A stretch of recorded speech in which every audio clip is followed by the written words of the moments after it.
we need a great awakening. There's no question about it. The church is as guilty, I would argue, as some of the radicals on the other side.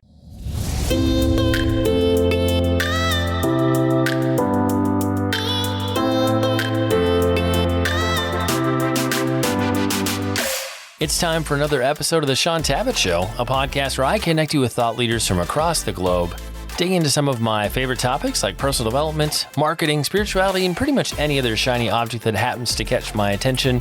Today, my special guest is Lieutenant Colonel Robert Maginnis, and we're going to be discussing his new book, Collision Course: The Fight to Reclaim Our Moral Compass Before It's Too Late.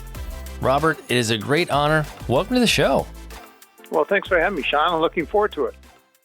Bob, you and I haven't met yet, and I know you are going to be new to some of my listeners, so let's begin our conversation today with a bit of what we might call the Bob Maginnis origin story. For those who are encountering you for the very first time in our talk today, what are a few of the things we need to know about you? Well, I went to high school in Tennessee, went to the United States Military Academy at West Point, graduated in 73, served 20 years on 4 different continents and 4 infantry division. I'm a Ranger, airborne, a real, tough sort of guy by background.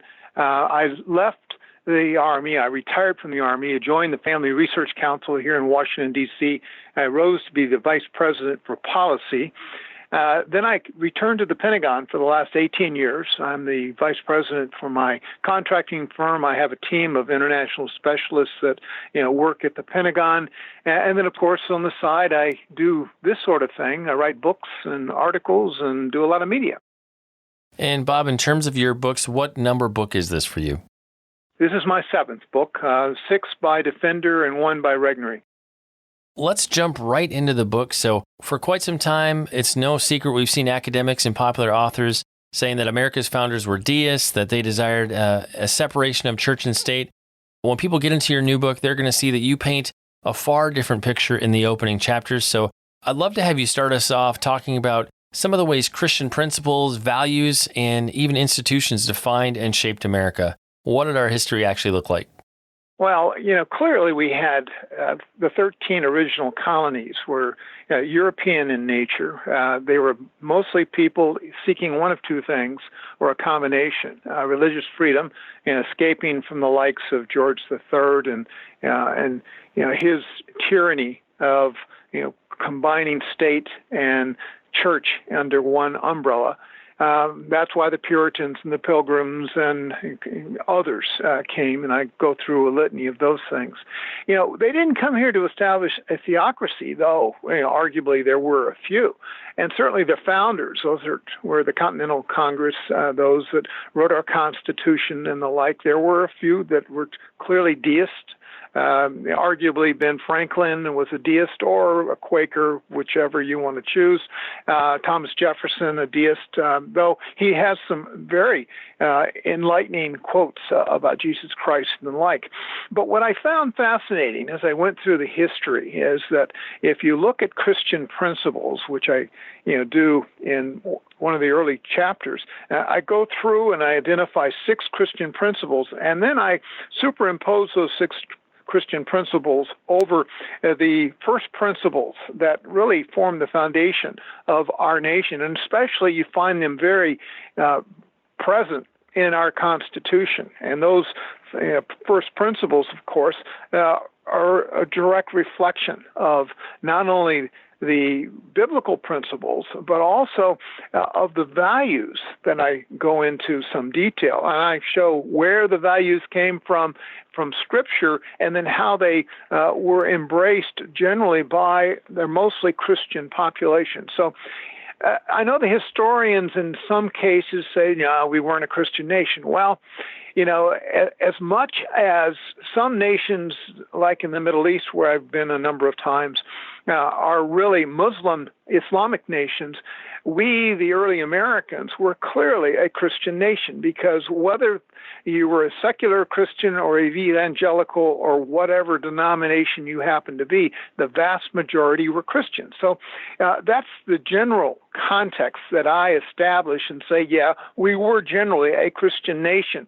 And then, of course, that the principles, the values all influence the key 5 institutions and how they really inculcated within the young people and the subsequent generations the Christian ethos that became so prevalent in the early part of our nation. And then finally, of course, the Great Awakening in the 1740s, which we found that, the vast majority of those that could access a church were inside that church a number of times each week. People came to the Lord. People became true believers in Jesus Christ. And so, we have waxed and waned over the years, but clearly the overwhelming evidence from what I've just outlined convinced me that we were a Christian nation, but we were not intended to be a Christian government. Well, and as we've moved more and more away from those traditional Christian principles, if you will, we've obviously seen moral decay on the rise in American culture. I think a lot of us have seen kind of an anti-Christian agenda or bent in different parts of our culture. And I would say to some degree, things were subtle at first, they were slower at first, but if I look across the past few years, what we've seen on display, especially in the last year or two, things are moving at a much more rapid pace. The veil has been torn back, so to speak, and things are just all hanging out and on full display, if you will. I'd love to have you comment, Bob, about an anti-Christian bias that we've seen in our education system. So in terms of contributing to moral decay in American culture and an anti-Christian agenda, how has our education system been pushing an agenda? Well, long ago, educators traveled to Heidelberg in Germany, and they sat at the seats of some of the most progressive people in Western Europe, and they brought back those progressive ideologies that inculcated our education system. We started off, with the Boston Latin School, with homeschooling that was predominantly, about reading from the Bible and learning the alphabet using scriptural references. We were a Christian nation from that perspective, but soon when public education and the likes of John Dewey and others over the last century plus got their grips on our education system, they began to transform in a very radical way, so that today that the secular humanistic worldview has taken over and really promoted an anti-Christian outcome. And so even kids that are growing up in Christian homes today often abandon the church, when they reach adulthood. Now, what they present in our secular schools is clearly about brainwashing. Now, let me go back as far as the early part of the last century when Theodore Roosevelt, his favorite social scientist was Edward Ross. And what did Ross say about education? He says, what we're going to do is, quote, and I'm quoting here, to collect little plastic lumps of human dough from private households and shape them on the social kneading board, end quote. Basically, they're talking about brainwashing children into a belief system, into a world view. A worldview, that is rather anti-Christian. If you look at what progressives have promoted in our education system, you'll come up with 2 key concepts: relativism and humanism. Relativism basically says that there is no set of values better than any other. And so, as a Christian, and I've just moments ago talked about Christian values that are very clearly articulated in the Bible, and yet the progressives that have really co-opted the education system, have infiltrated and changing the value structure and saying, basically, your values aren't any better than anyone else's. And the other aspect is humanism. And of course, the idea that man can become perfect. This goes back to Hegel centuries ago, who promoted what the people that went to Heidelberg learned at the university about progressivism. And they believed that obviously you can learn to become basically, perfect. Accountability, of course, to any other entity other than yourself is not important. So we see this sort of thing, and this is how Marxism seeps into our system. And of course, we know in the modern scenario with the likes of Antifa and Black Lives Matter and other groups that want to promote these radical views, they had a start, and they have fans inside academia. No wonder Our higher education establishment is off the rails in terms of humanism as well as relativism, and they don't like alternative views, certainly a biblical view.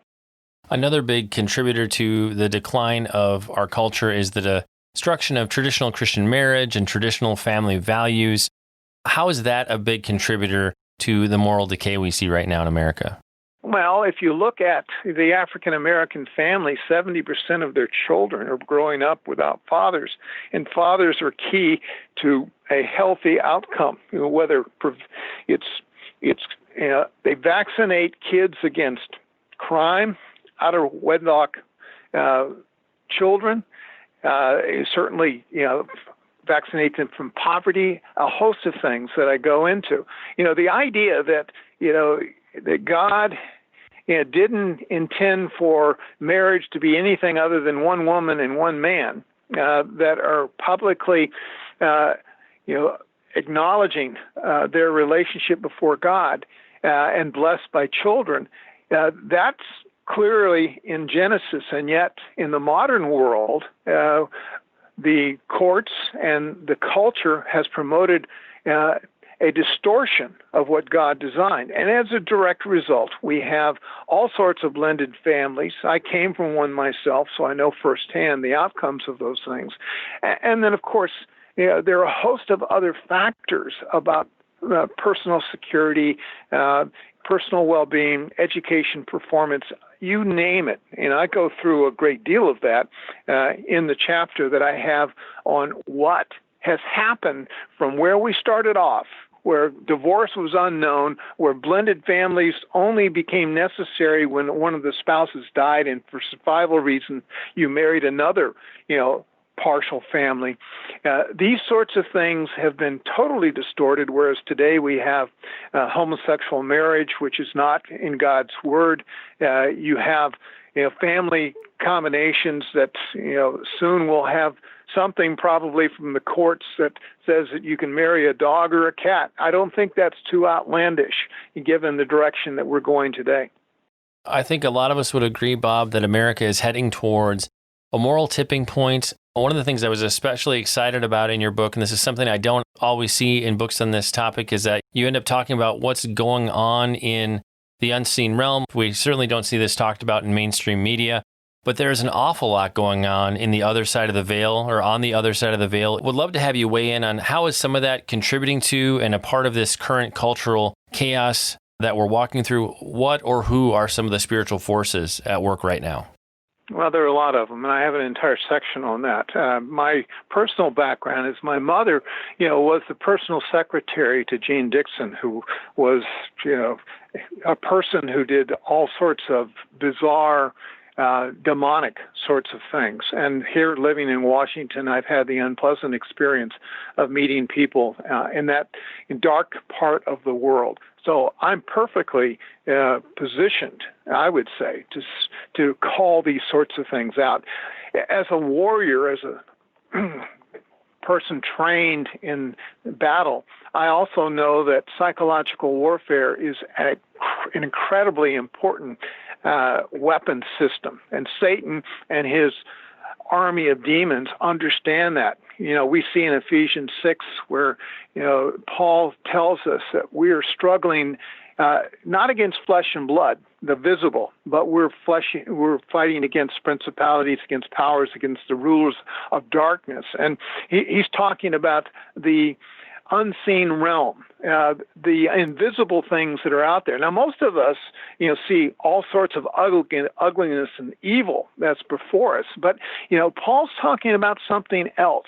And you may use a proxy to do that which he's talking about. Certainly the Apostle Paul, talks about in the last hour there are going to be all sorts of antichrists. So what I do in collision course is identify those antichrists, those proxies that Satan has enlisted to his service, and he uses the tools of psychological warfare using these people in very unique ways.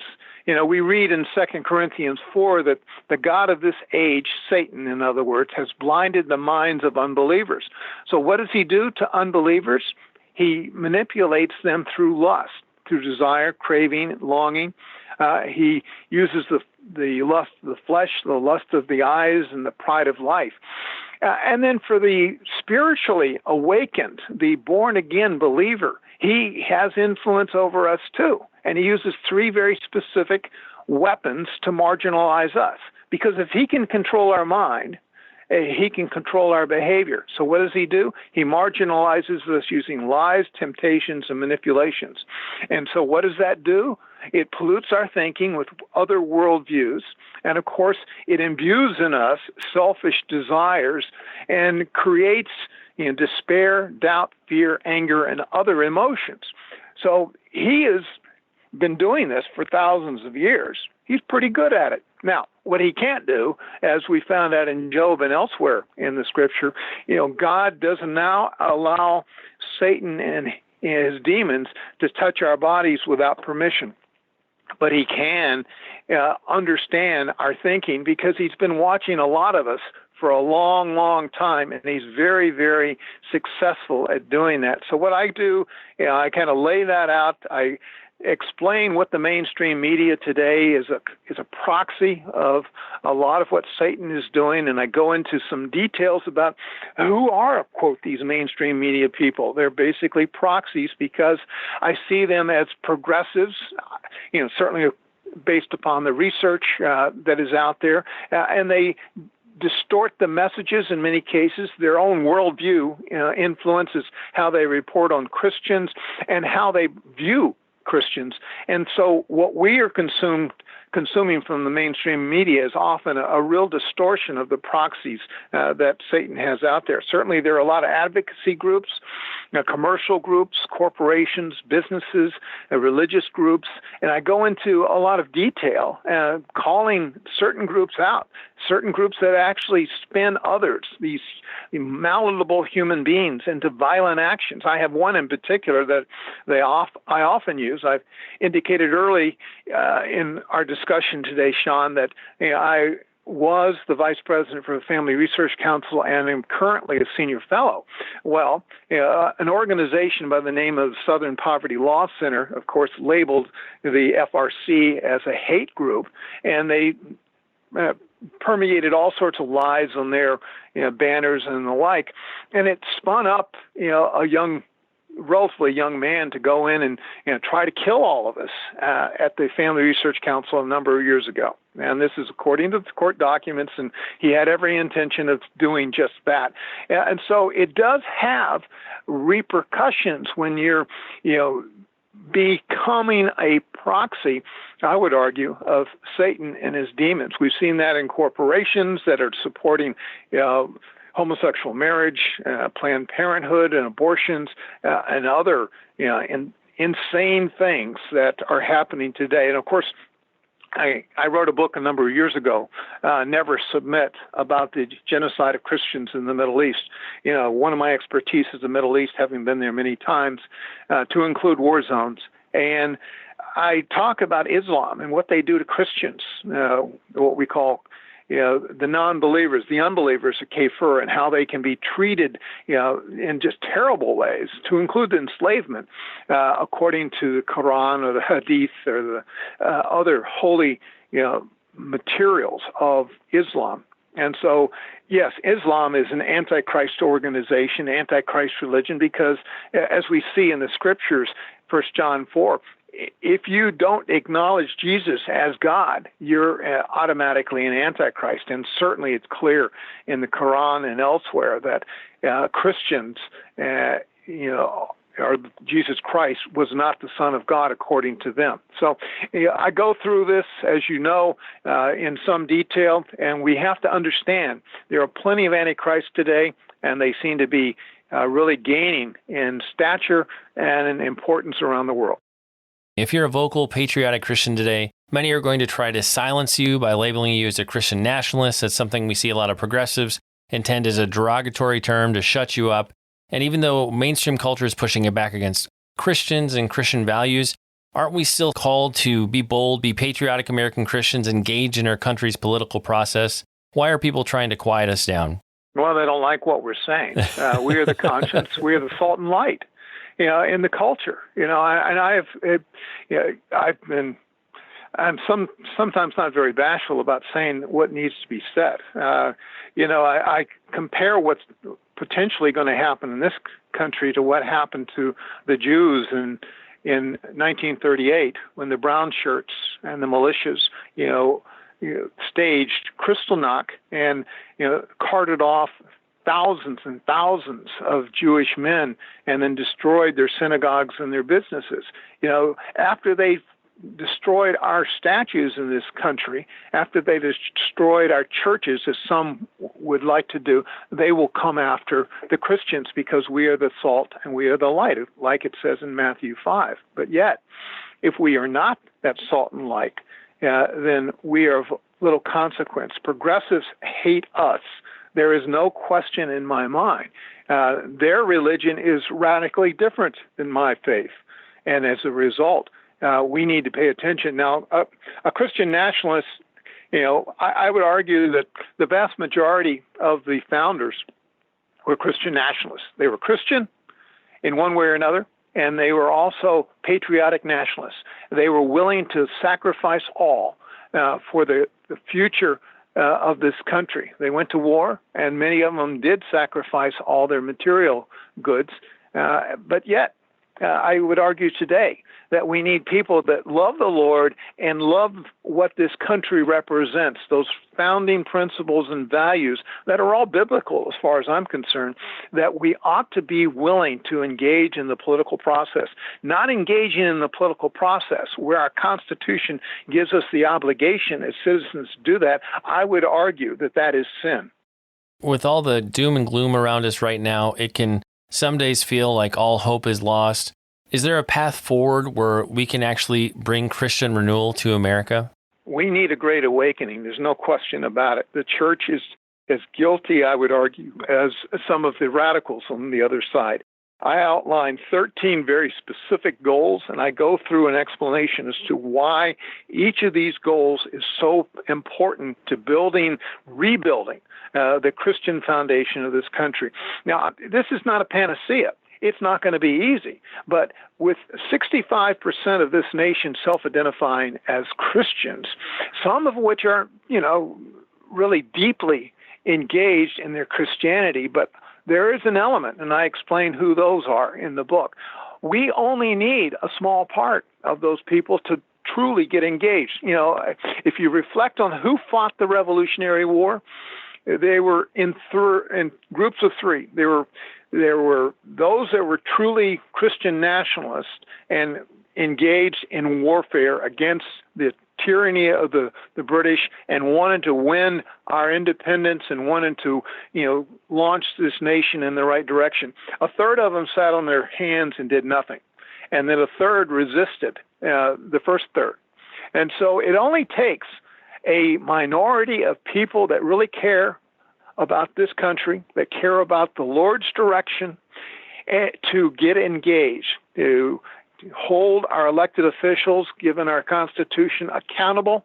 If we hold our elected officials accountable, we either remove them and put in people that will do the right things, and we need personally to get engaged. Not engaged is not what the Lord had in mind. The Lord himself was a very political person if you look at what he did there at the Temple Mount. When he went in and said, look, you're desecrating my Father's house. And he chased all those money changers away. In his day, that was incredibly political. When he gathered people on the hills there of Galilee and spoke to them about their need to understand, salvation, and he fed them, that was an incredible political statement. Christ was a political person in a way some people may not appreciate. Today, we need a great awakening. We need people to embrace who Christ is in the public square, and then the problems that we're facing by, quite frankly, a minority of the people, I think will begin to wane and go in a direction that is going to be really what the Lord would have us do. Bob, if you had to sum it up, what's the big idea you hope every reader hears loud and clear in the pages of Collision Course? We need a great awakening. We need to recognize where we came from, what we have lost, and why we have lost it, who we're battling against, both in the seen and in the unseen realm, and where we ought to be going. Until the Lord returns, until, those last moments when, this world is, erased from history, we have an obligation to be faithful to the Lord. We have an obligation, I would argue, to keep this shining light on this top of this hill called the United States of America, because we've been the great hope for the world, and it's because of the Christian foundation that we long have had. And Bob, where can the listeners go online to connect with you and find out more? Well, they can go to my Facebook page, just Facebook/RL Maginnis, Maginnis, or you can obviously look at my books. I have a number of them, Collision Course being the latest. And like we do with every episode, we'll have detailed links in the show notes, places where you can connect with Bob, and places where you can pick up a number of his books as well. It's time to bring this episode of the Shaun Tabatt Show to a close. Many thanks for being a part of my conversation with Robert Maginnis. Once again, our book today was Collision Course, The Fight to Reclaim Our Moral Compass Before It's Too Late. Again, for more on Bob and his book, you can head on over to his Facebook page. You can find that at facebook.com/RL Maginnis. And Bob, I just want to say thank you so much for sharing with us today. It's been an honor and a pleasure to have you on the show. Well, thank you, Shaun.